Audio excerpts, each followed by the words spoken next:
बऱ्याचदा काय होतं, टिफिनला झटपट काय द्यायचं किंवा संध्याकाळच्या जेवणामध्ये झटपट काय करायचं हा मोठा प्रश्न असतो। तर अशा वेळेस तुम्ही ही बटाट्याची सुक्की भाजी करू शकता। एकदम साध्या सोप्या पद्धतीने मी तुम्हाला दाखवणार आहे, तर नक्की ट्राय करून बघा।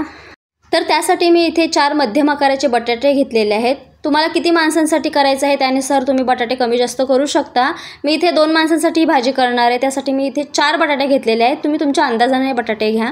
त्यानंतर काय करायचं, त्याची साली काढून घ्यायच्या आणि अशा पद्धतीच्या फोडी तयार करून घ्यायच्या आहेत। एकदम मोठ्या किंवा एकदम बारीक साईजच्या फोडी नाहीये करून घ्यायच्या। तुम्ही बघू शकता इथे मध्यम साईजच्या मी फोडी तयार करून घेतलेल्या आहेत। आता काय करायचं, हे 2 ते 3 पाण्याने स्वच्छ धुवून घ्यायचा आहे हा बटाटा। त्यानंतर पाण्यामध्ये तसंच ठेवायचं आहे जेणेकरून तो काळा पडू नये।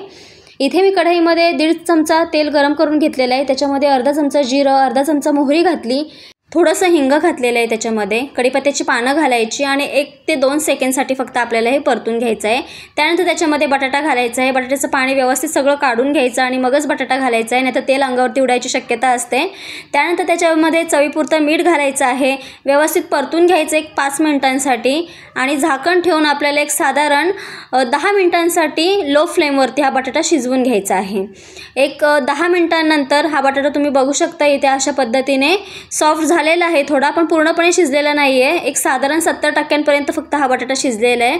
आता याच तेलामध्ये हा बटाटा चांगला 7 ते 8 मिनिटांसाठी आपल्याला परतून घ्यायचा आहे। तर तुम्ही बघू शकता इथे आता चेक करूया आपण हा बटाटा व्यवस्थित शिजला आहे की नाही। तो पळीच्या सहाय्याने किंवा तुम्ही चमच्याच्या सहाय्याने चेक करू शकता इथे बटाटा शिजला आहे की नाही। तुम्ही बघू शकता इझिली बटाट्याचे 2 तुकडे होते, त्याचा अर्थ बटाटा एकदम परफेक्ट असा शिजलेला आहे। मी अजून 5 मिनिटांसाठी त्यानंतर हा बटाटा चांगला फ्राय करून घेतला आहे। थोडासा गोल्डन रंगाचा झाला बटाटा की मग याच्यामध्ये आपल्याला घरगुती मसाले घालून घ्यायचा आहे।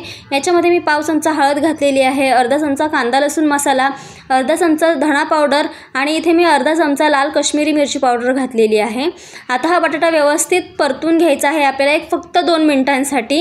व्यवस्थित बटाटा परतून झाला की मग याच्यामध्ये बारीक चिरलेली भरपूर सारी कोथिंबीर घालायची, पुन्हा एकदा व्यवस्थित मिक्स करून घ्यायचं आणि गॅस बंद करायचा। आपला चमचमीत आणि चटपटीत असा बटाटा रेडी आहे। तुम्ही चपातीसोबत खाऊ शकता, भाकरीसोबत खाऊ शकता किंवा तुम्ही हा बटाटा भातासोबत सुद्धा भन्नाट लागतो। तर नक्की ट्राय करून बघा।